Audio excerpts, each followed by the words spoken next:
Les amis, journal d'actualité tout à fait particulier aujourd'hui, en direct de Venice Beach, à Los Angeles en Californie, avec un invité de choix, Bertrand Rakoto, spécialiste de l'industrie automobile, un brillant analyste et qui en plus parle très bien français puisqu'il est français. Donc ça tombe bien. Également.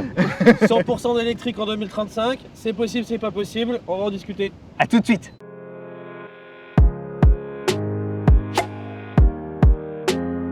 Bonjour à tous les amis, quelle chance! On est en Californie, on a Bertrand Rakoto qui est venu en direct de Détroit. Alors qui est Bertrand? Bertrand, c'est un analyste, un expert de l'industrie automobile. Il connaît ça comme sa poche. Et évidemment, Californie oblige, l'État le plus environnementaliste qui soit des États-Unis, là où on dit que le berceau de la voiture hybride et aussi électrique est vraiment la toute première question qui nous brûle les lèvres. Comment va l'automobile électrique aux États-Unis? Alors, l'automobile électrique aux États-Unis se porte plutôt bien, même si elle est largement en dessous des volumes qu'on voit en Europe. Pour plein de raisons. D'abord parce qu'il y a une grande diversité automobile aux États-Unis. Mais elle se porte bien parce qu'il y a des États comme la Californie, justement, qui poussent énormément la consommation de véhicules électriques, ou plutôt l'achat, à travers des normes, à travers d'abord un prix de l'essence qui est très élevé en Californie. Et puis également une certaine mode, un certain attrait de la voiture électrique parce que les Californiens voyagent peu ailleurs aux États-Unis, où ils se baladent beaucoup en avion, c'est une question de revenus également.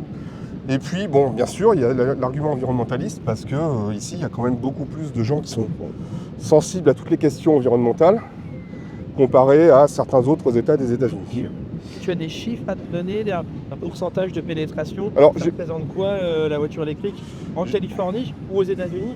Alors en Californie, j'ai plus les chiffres en tête, mais en Californie, on est peut-être 10 fois supérieur au reste des États-Unis, où on est sur des chiffres à 2-3% du marché. On est monté jusqu'à 3%. Ça dépend des États en fait, c'est très balancé. Aux États-Unis, on est autour de 6-7% du marché. Donc en France, on était plutôt à 17-18, c'est ça? Voilà. Mais aux États-Unis, si vous êtes dans les grandes plaines du Midwest, une voiture électrique, ça n'a aucun sens. Où Tesla est archi adulé. Oui, voilà. Et puis, si vous êtes dans le Grand Nord, une voiture électrique, c'est un peu moins de sens parce qu'on peut perdre jusqu'à 45% d'autonomie en une journée à cause du froid. Donc, c'est un cas extrême, mais ça arrive. Et puis, bon, d'un état à l'autre, les taxes vont pas être les mêmes. On va pas pousser la voiture électrique de la même façon. D'abord parce que chaque État a ses normes d'émission. La Californie est État le plus strict. Il a même des accords avec les constructeurs qui sont assez particuliers. Stellantis récemment a dû négocier avec l'État de Californie pour pouvoir lisser ses émissions de parc flotte. Et ils ne pouvaient pas le faire avec les autres États. Donc ils avaient limité les ventes ici à que les véhicules hybrides. Donc c'était plutôt la distribution. Donc c'est assez compliqué. Mais globalement, la Californie pousse quand même la voiture électrique et c'est pas nouveau. Alors pour deux raisons. Ouais, raconte-nous, parce que c'est passionnant. Historiquement, il y avait, avant la Ford T, plus de voitures électriques aux États-Unis. Donc je parle de ça il y a 110 ans. On attend que les moins de 20 ans ne peuvent pas connaître. Il y a 110 ans. Donc lorsque l'automobile naît en fait. Voilà, l'automobile est née avant tout, alors elle est née thermique, mais elle est née aussi électrique. Et c'est une histoire passionnante. Et les deux ont cohabité longtemps en fait. Voilà, et puis la Ford T est arrivée. La Ford T a prouvé qu'on pouvait faire des voitures qui allaient plus loin, qui étaient moins chères à fabriquer, moins dangereuses aussi, parce qu'à l'époque c'était les batteries qui étaient ouvertes. Et les batteries ouvertes, elles avaient des émanations et c'était toxique. Si bien que quand l'automobile électrique est revenue, alors il y a eu des tentatives dans les années 50, d'ailleurs dans les années 60, Renault ici vendait des Dauphine électriques. Et on retrouve des Renault 10 électriques de temps en temps à vendre en annonce ici aux États-Unis. Donc il y a eu quand même il y a eu des retours, des tentatives. Ok. Et puis Est-ce qu'on peut simplement expliquer que les thermiques l'emportent du fait de l'autonomie et de la facilité aussi de trouver du pétrole et d'en mettre, et que l'autonomie déjà des électriques à l'époque était insuffisante? Alors oui et non, parce qu'au début, on ne trouvait pas facilement d'essence. Et puis l'essence est arrivée, les voitures électriques étaient quand même relativement dangereuses, relativement toxiques à cause des émanations et des batteries ouvertes, donc c'était quand même assez polluant. Ah, d'ores et déjà? Oui, si bien que dans les années 90, c'était vrai aussi en Europe, puisqu'en les années 90, quand Peugeot, Citroën a remis des véhicules électriques sur le marché, même Les Renault. fameuses Saxo S106 de Exactement, La moi Rochelle, j'ai commencé ma carrière dans les saxos électriques. Donc, qui allait très très loin, intéressante. qui faisait 80 80 km. km, 90 km/h maxi. Bon, descente. c'était en fait quand j'ai fait du marketing pour ces véhicules-là, la première question qu'on me posait c'est de quelle longueur doit être le câble. Non, si. Jusqu'à combien je peux m'éloigner de la prise. Enfin bon, j'avais que des Genre, il y questions. avait une rallonge. Les gens me parlaient de ça, c'était oui la voiture radiocommandée Comme avec un la radiocommande aspirateur. avec un fil. Ouais. Mais techniquement en fait, les voitures électriques, quand on est revenu dans les années 90, il a fallu faire changer les lois en France parce qu'elles étaient interdites d'accès dans les parkings fermés. À cause des émanations des anciennes batteries d'il y a 80 ans. On qui avaient était 80. resté sur cette idée. Exactement. Donc il a fallu faire changer la loi, mais bon.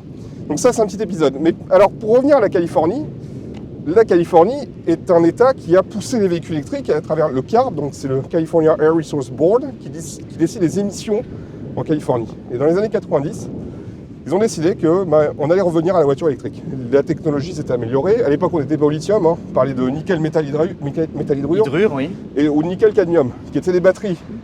On les a vus dans les 106 et les Saxo chez PSA, on les a vus à La Rochelle. Ce sont des batteries qui ont des effets mémoire assez phénoménaux. Donc on ne peut pas les recharger éternellement, ce n'est pas des batteries lithium, même si les batteries lithium perdent un petit peu. Là, c'est sans commune mesure. Donc on est quand même revenu avec des technologies qui étaient meilleures, mais qui n'étaient pas encore ce qu'on connaît aujourd'hui. Même si ce qu'on connaît aujourd'hui n'est pas encore là où on voudrait être. Où on voudrait être, exactement. Donc dans les années 90, tous les constructeurs aux États-Unis proposaient un véhicule électrique. Tous. Japonais, américains, On a tous. complètement oublié. Attends. Et il y avait le Tivan chez Chrysler, il y avait le pick-up S10 chez Chevrolet, il y avait chez Ford, c'était le pick-up Ranger, tout le monde avait un véhicule électrique.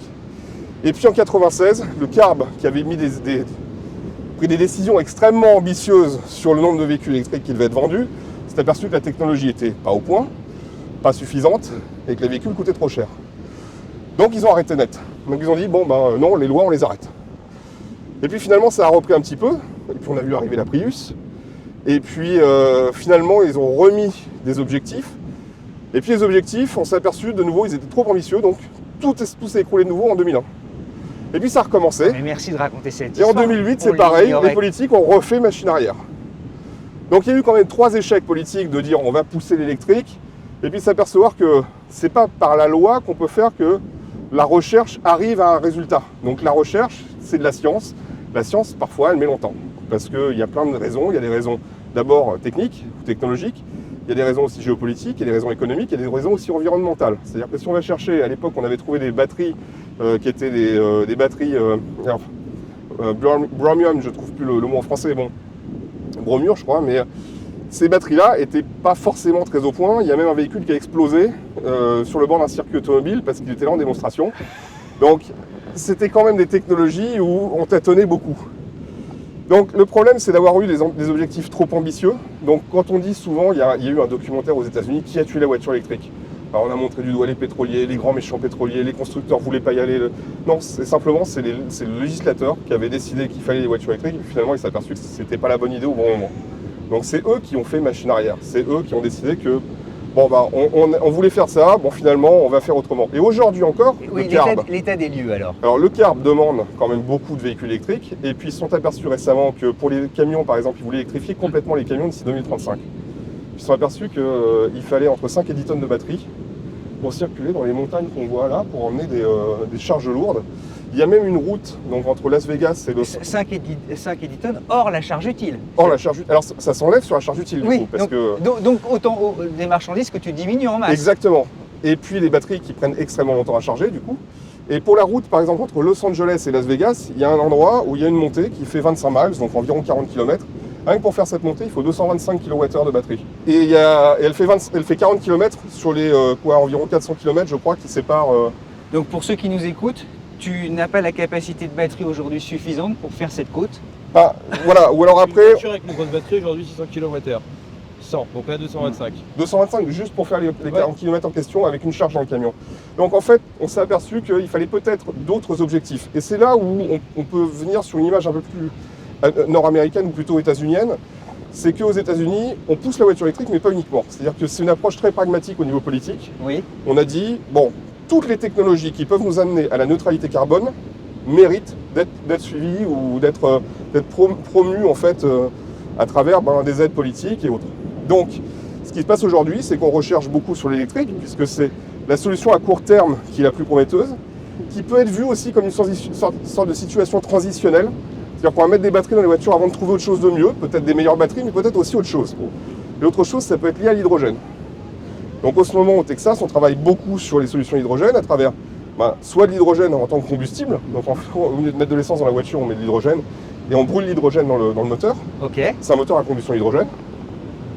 BMW a fait cette recherche-là dans les années 90 avec la 750H. Ouais. Il y a eu des essais. L'argument qu'on objectera, c'est qu'il y a eu beaucoup d'excès, mais très peu d'élus. Et encore aujourd'hui, en tout cas quand on voit l'expérience française avec une marque qui a fait long feu avant de s'effondrer. Tu sais, c'est la fameuse marque Opium, oui. où tout le monde se dit Mais en ça, fait l'hydrogène. ça, ce sont les piles à combustible, c'est encore autre chose. Pardon. C'est pas des moteurs à combustion pardon, hydrogène. tu as raison. Mais les piles à combustible, on regarde beaucoup pour les camions. Ok. Parce que le couple d'un moteur électrique peut être très utile pour des charges. Le problème du moteur électrique, c'est que face à la charge, en fait, il va consommer énormément. Donc, il faut comprendre aussi une chose, c'est que si on regarde ça, on regarde aussi la dernière solution, ce sont les e-fuels, les carburants synthétiques. Dont on entend parler, notamment Porsche en a parlé, l'industrie allemande. Porsche a lancé déjà une usine en Amérique latine pour alimenter l'ensemble de sa filière compétition. Donc d'ici quelques années, normalement, ils rouleront avec zéro émission, puisque ce sera un mélange de carbone capturé dans l'air et d'hydrogène, soit à base solaire, soit sur d'autres bases, qui sont toutes renouvelables. Donc, pour le dire de c'est manière... ce qu'on appelle un carburant drop-in, c'est-à-dire que la voiture ne change pas du tout. Les réseaux de rechargement, on n'a pas besoin de faire le moindre changement, puisque ce sont des stations à essence, dans lesquelles finalement on mettra un carburant qui lui est un carburant de synthèse, et qui est neutre en carbone. Donc il y a des émissions à l'échappement, mais ces émissions n'augmentent pas le taux de CO2 dans l'atmosphère. Pour mettre les pieds un peu dans le plat, là tu nous as fait un peu Non, un portrait. Si on met les pieds dans le plat, Oui. toi qui es un expert du monde automobile, l'intelligence automobile, de la veille automobile, là, l'électrique est de plus en plus, là où c'était certifié qu'en 2035 il serait électrique, on voit depuis quelques semaines, quelques mois, comme quoi c'est légèrement remis en cause, décalé, peut-être c'est pas la bonne solution. Est-ce que pour l'électrique c'est l'avenir? Ça fait partie des solutions d'avenir, mais ça n'est pas l'avenir avec un grand A et la seule solution.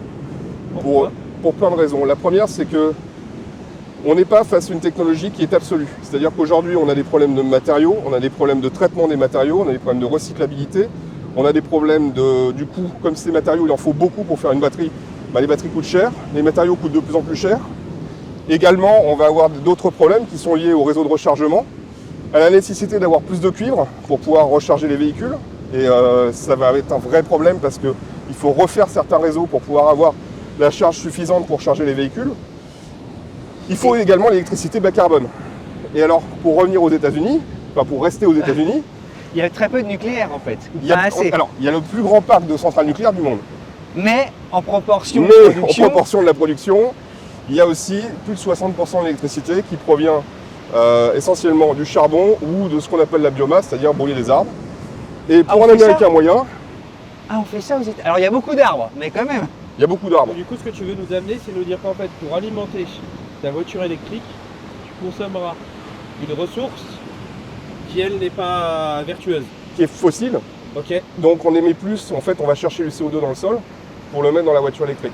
Ok. Donc finalement on se retrouve dans certains états à émettre plus au kilomètre avec un véhicule électrique qu'avec un véhicule thermique. Donc pour l'américain moyen, quand on dit la voiture électrique c'est environnemental, ça prend moyen comme idée. Bertrand, si on traverse à aller une dizaine de milliers de kilomètres, il y a la Chine. La Chine, ils ont déjà des batteries au graphène.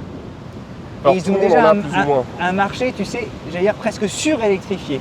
Sur les 80 millions de voitures vendues par an sur la planète, la Chine c'est quasiment 28 millions. 23 à 25, voilà, on va vers 28. Voilà, et on dit que ce sera que 70% du parc est presque quasiment électrifié ou Alors, en cours d'électrification. Pour électrifier 70% d'un parc, il faut vendre 70% de véhicules électriques pendant 25 ans. Alors un peu plus rapidement en Chine parce que la Chine a un parc qui est plus jeune, donc tout ce qui se vend en fait augmente le parc rapidement. Donc la Chine aussi a un autre problème. La Chine est venue il y a 25 ans en Europe et aux États-Unis pour dire montrez-nous vos voitures électriques, ça nous intéresse. Parce qu'eux n'ont pas de pétrole, Ils ont des problèmes de pollution environnementale directe. Majeur. Donc l'idée c'était pour eux, et en plus eux avaient aussi toutes les technologies de batteries rechargeables. Les petites piles rechargeables, la plupart des usines qui faisaient les matériaux et tout ça, elles étaient en Chine, elles étaient déjà plus chez nous. Donc il y avait déjà une compétence, alors qu'ils n'avaient pas de compétence sur les moteurs thermiques. Les moteurs thermiques, ils venaient de chez Mitsubishi, Toyota et d'autres constructeurs. Donc il n'y avait pas forcément il y avait des problèmes pour avoir des véhicules thermiques. Et il y avait un besoin par rapport à la qualité du véhicule électrique. Et puis les Chinois ne voyagent pas à l'autre bout du pays en voiture comme on peut le faire en France. Les Chinois n'ont pas besoin d'avoir des véhicules avec une grande autonomie. C'est aussi pour ça qu'on voit beaucoup de véhicules avec des autonomies de 200 km environ, parce que c'est très suffisant pour l'usage. Il y en a, mais il y a aussi des vraies performeuses. Oui. Tu sais que Xiaomi, ça a été un des grands débats, des grands sujets d'un de nos derniers journaux d'actualité, où tu as 600, 700, bientôt 800 km, avec des voitures en plus à un coût parfois 2 fois moins cher qu'une Tesla Model S, hein, Vincent, n'est-ce pas? On est beaucoup sur des véhicules, pardon Vincent, on est beaucoup sur des véhicules qui sont quand même assez subventionnés par l'État chinois. Il y a des aides, il y a aussi une main-d'œuvre locale qui est un peu moins chère, qui permet de fabriquer différemment, mais on est sur un marché qui n'est pas forcément le plus concurrentiel par rapport à ce qu'on connaît nous en Europe ou en Amérique du Nord. Alors bon, tes pronostics. 2035 Ouais. En 2030, on va faire. Ouais, 2035, ça paraît peut-être un peu. 2030, le marché mondial ressemble à quoi? Le marché américain, le marché et le marché européen. L'électrique par rapport au thermique 2030, si on est à 15% d'électrique dans le monde, c'est bien. Dans le monde. Donc c'est-à-dire sur les 80-90 millions de véhicules légers vendus dans le monde. Annuel. Voilà. Parce qu'il faut voir que les marchés comme l'Amérique latine, l'Amérique centrale, l'Afrique, l'Asie du Sud-Est sont des marchés qui ne vont pas s'électrifier, ou quasiment pas. Donc déjà, toute cette partie-là, on peut l'enlever. Il faut regarder les grands marchés mondiaux. Donc après, on peut enlever le Japon aussi. Les marchés occidentaux, quoi. Chinois, les trois très gros marchés, c'est-à-dire Chinois, Nord-Amérique et Europe. Et j'enlève le Japon aussi parce que le Japon, en fait, ne va pas s'électrifier autant que nous pour plein de raisons. Et entre autres parce qu'eux ont vu que la bonne équation environnementale, c'était pas d'électrifier les voitures et d'en avoir toujours autant sur la route, c'était d'enlever le besoin d'avoir une voiture individuelle au quotidien. Donc on a réorganisé les villes, on a mis énormément de transports collectifs et du coup on se retrouve avec un besoin de voitures qui est moindre et par conséquent ils ont créé aussi une catégorie de voitures qui était spécifique pour les villes, les Kei-Car. Donc ils ont repensé complètement leur société pour justement éviter d'avoir ces problèmes de pollution qu'on connaît nous. Ils ont des contraintes géographiques avec une population dense. Dans des villes, au niveau des niveaux urbains. Voilà, des villes très serrées et dans lesquelles c'est compliqué aussi d'avoir une voiture individuelle et ça ne date pas d'aujourd'hui. Non, mais ça a été pensé pour ça. Ça a été pensé pour ça. Donc, et en Europe, tu verras, donc tu nous as dit, tu voyais 15% dans le monde, les gens qui nous regardent sont plutôt français, tu arrives à nous dire combien tu vois en France. Alors, moi, ça n'arrive pas en France, en Europe, on est preneur. Alors, je vais forcément me tromper, puisque une prévision n'est valable qu'à la date à laquelle on la prononce, étant donné que demain la technologie peut s'améliorer, le marché peut changer complètement, on peut trouver une nouvelle solution. Alors, on nous parle beaucoup de batteries solides. Pour l'instant, il n'y a pas vraiment de prototype, puisque même le prototype Toyota de batterie solide, c'est une batterie semi-solide. Donc, parce qu'on n'arrive pas pour l'instant à faire fonctionner une batterie solide, de la taille de ce qui est nécessaire pour une voiture. Donc, personne n'y arrive. NIO, je crois, vient juste d'annoncer une batterie solide. Depuis 2 ans. Voilà. Mais ils ont dit que le modèle commercialisé ne sera pas équipé de cette batterie solide, qui est un démonstrateur. Donc en fait, il y a toujours un disclaimer quelque part pour dire oui, mais ça fait 10 ans qu'on nous promet la batterie solide pour dans 10 ans. Ça fait 10 ans que c'est pour dans 10 ans, et chaque année, c'est pour dans 10 ans, puisque tant qu'on n'a pas un prototype complet, totalement batterie solide, à la date d'aujourd'hui, on sait qu'il faudra 10 ans pour le trouver dans une voiture. Pourquoi? Parce qu'il va falloir faire des phases de test, il va falloir ajuster la formule. Et ensuite, il va falloir passer, ça prend en général 5 ans, parce qu'il faut faire plein de prototypes, les mettre sur la route, voir comment ça réagit, faire des ajustements. Et puis après, il faut 5 ans pour trouver comment on va l'industrialiser à l'échelle de ce qu'il faut pour des voitures. Alors, parce que ça, c'est un gros problème. Pronostic pour l'Europe, alors, parce que là, tu t'en sors bien. Non, oui, Giscard d'Estaing, c'est une excellente question à laquelle je vais répondre.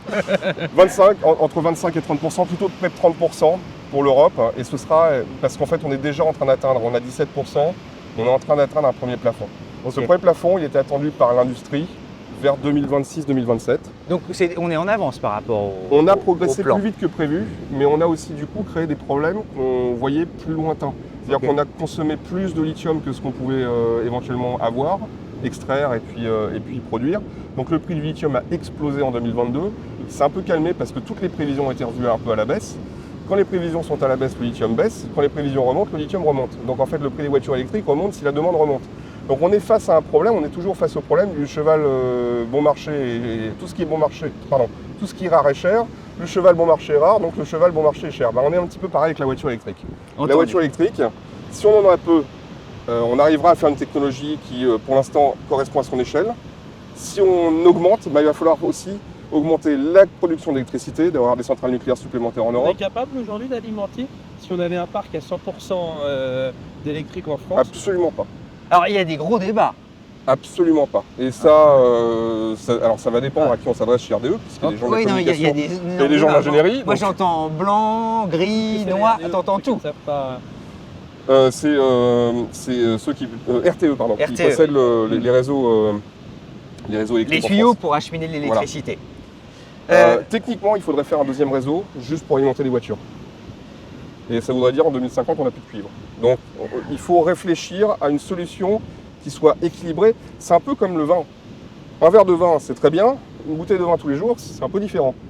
Donc il y a un problème de changement d'échelle avec la voiture électrique. Ce changement d'échelle, il peut se faire si on a de meilleures technologies dans lesquelles on mettra moins de matériaux ou des matériaux différents. Pour l'instant, on n'a pas encore craqué complètement le code des batteries sodium. Les batteries solides, on ne sait pas les faire pour mettre dans une voiture parce que, en fait, il y a des problèmes de ce qu'on appelle la dilatation. Les cellules se dilatent énormément pendant les phases de charge et de décharge. Et donc, dans un boîtier de batterie, ça peut poser beaucoup de problèmes. Il faut gérer ça. Et gérer ça, c'est un casse-tête. Il y a beaucoup de sociétés aux États-Unis qui ont jeté l'éponge. Qui ont dit, nous, ça fait 10 ans qu'on fait de la recherche sur les batteries solides. On est arrivé à 97-98% de la solution. Les données puissants sont inaccessibles. Il y a un saut en fait technologique à franchir. Dernière question, avec Vincent, on a été interloqué en off. La voiture autonome, où est-ce qu'on en est? Est-ce que tu peux nous faire 20 secondes?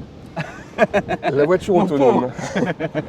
Et pour finir par ça. Alors, la voiture autonome, oui, mais comme c'est le cas depuis 15 ou 20 ans. Pour ceux qui nous écoutent, la voiture autonome, c'est ce rêve de réaliser une voiture qui roule toute seule, sans chauffeur. Tu montes à bord, tu lui dis amène-moi à Santa Monica et elle t'y emmène. Voilà, depuis son garage jusqu'au point de parking. Alors ça existe, il y en a à San Francisco, il y en a en Chine qui roulent toutes seules. Mais ce sont des prototypes qui sont encadrés, qui sont... En fait, moi j'ai vu la première voiture autonome que j'ai vu rouler, c'était en 2001. C'était un Renault Espace. Il avait été co-conçu par l'École des Mines de Paris et d'autres sociétés d'ingénierie à Paris. Ça fait 30 ans qu'on sait faire rouler des véhicules autonomes, mais dans des cadres très précis, c'est-à-dire basse vitesse ou alors sur des terrains de guerre, puisque l'armée utilise des technologies aussi comme ça. Et également dans les usines, il y a des petits transporteurs de pièces et ainsi de suite qui circulent toujours. Ouais, mais on est dans des zones où il y a très peu d'imprévus. Les véhicules circulent dans des voies qui sont dédiées et ainsi de suite. Et c'est un petit peu le même problème pour une voiture autonome sur route ouverte, c'est qu'il y a énormément d'imprévisibles. Et l'imprévisible, même si on pousse la technologie aussi loin qu'on peut avec les outils qu'on a aujourd'hui, c'est quasiment impossible à surmonter sans avoir tous les véhicules connectés, sans avoir toute l'infrastructure connectée, parce que la machine ne sait pas anticiper. Elle sait réagir, mais elle ne sait pas anticiper. Et pourtant, on est à Los Angeles, là où nous on voit la télé, certes nous on n'est pas à Los Angeles, on voit à la télé que les taxis, certains VTC pardon, sont autonomes. Alors, ce sont des choses exploratoires. C'est-à-dire qu'on est dans des technologies où on explore, on essaie de comprendre, on essaie de faire marcher les choses.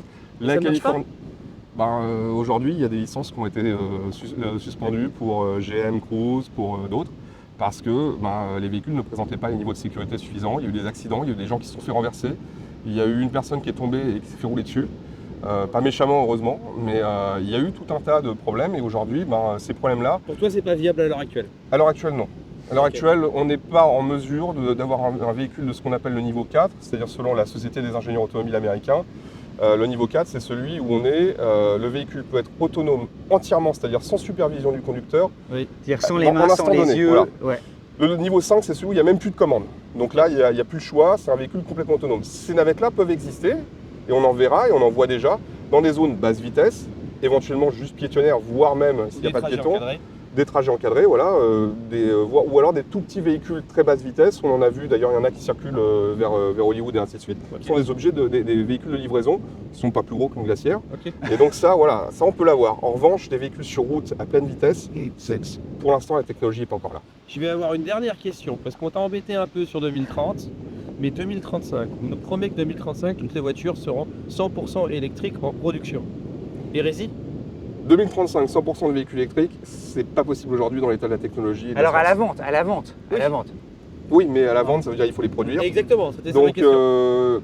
aujourd'hui, on n'a pas les matériaux et on sait qu'on n'a pas les réseaux de rechargement et on n'a pas la technologie qui permet d'avoir suffisamment de batteries pour pouvoir faire ces véhicules-là à un prix abordable. Pourquoi personne ne l'a dit? Pourquoi les constructeurs s'en Alors, rendent compte c'est- aujourd'hui? Les constructeurs le savent depuis toujours.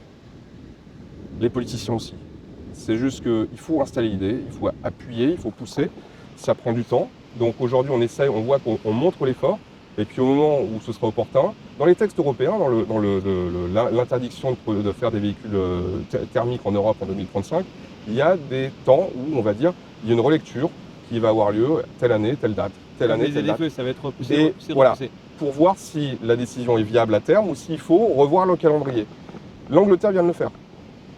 2030 a été repoussé en 2035. Donc on s'attend maintenant à ce que l'Europe dise 2035, ce sera 2040. Alors, Et 2040-2045, et puis après, une fois que tous les gens qui ont pris ces décisions-là auront quitté le monde politique, on pourra prendre d'autres décisions sans que personne perde la face. juste une remarque, l'Angleterre qui n'a pas de constructeur automobile. Ouais. Tu vois, qui ne devient que d'un site de production. Oui, mais c'est un Non, mais site c'est de production, important. donc pour eux, c'est quand même très important, s'ils veulent électrifier tout ce qu'ils ont, de pouvoir avoir la technologie sur place.